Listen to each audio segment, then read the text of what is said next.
தமிழர் தந்தை சீபா ஆதித்தனாரின் 35வது ஆண்டு நினைவு நாளை ஒட்டி அவரது சிலைக்கு அரசியல் கட்சித் தலைவர்கள் மற்றும் முக்கிய பிரமுகர்கள் மாலை அணிவித்து மரியாதை செலுத்தினர். அடித்தட்டு மக்களுக்கும் அன்றாட செய்திகளை கொண்டு போய் சேர்த்த பெருமைக்கு சொந்தக்காரர் சீபா ஆதித்தனார். தமிழ்நாடு மற்றும் தமிழ் இனத்திற்காக அரும்பாடுபட்ட அவரது 35வது ஆண்டு நினைவு நாள் இன்று அனுசரிக்கப்படுகிறது. இதையொட்டி சென்னை எழும்பூரில் உள்ள சீபா ஆதித்தனாரின் சிலைக்கு தினத்தந்தி நிர்வாக இயக்குநர் சி. பாலசுப்ரமணியன் ஆதித்தன், மாலை மலர் நிர்வாக இயக்குநர் ப. சிவந்தி ஆதித்தன் ஆகியோர் மாலை அணிவித்து மரியாதை செலுத்தினர். அவரைத் தொடர்ந்து தினத்தந்தி, தந்தி டிவி, மாலை மலர் நிறுவனங்களின் நிர்வாகிகள் மற்றும் ஊழியர்கள் மாலை அணிவித்து மரியாதை செலுத்தினார்கள்.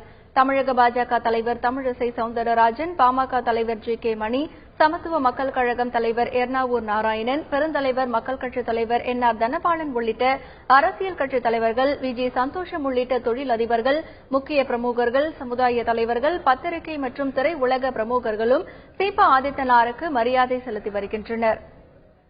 தனது வாழ்நாள் முழுவதும் தமிழுக்கு தொண்டு செய்த ஐயா ஆதித்தனார் அவர்களுக்கு மாலை அணிவித்து பாரதிய ஜனதா கட்சியின் சார்பில் மரியாதை செலுத்துவதில் பெருமை அடைகிறோம்.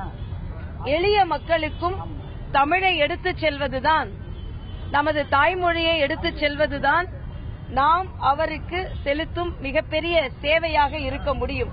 சுதந்திரம் அடைந்த பிறகு தமிழை ஒழுங்காக படிக்க முடியாத ஒரு பாமர மக்களை படிக்க வைத்தவர் ஆதித்தனார் அவர்கள்.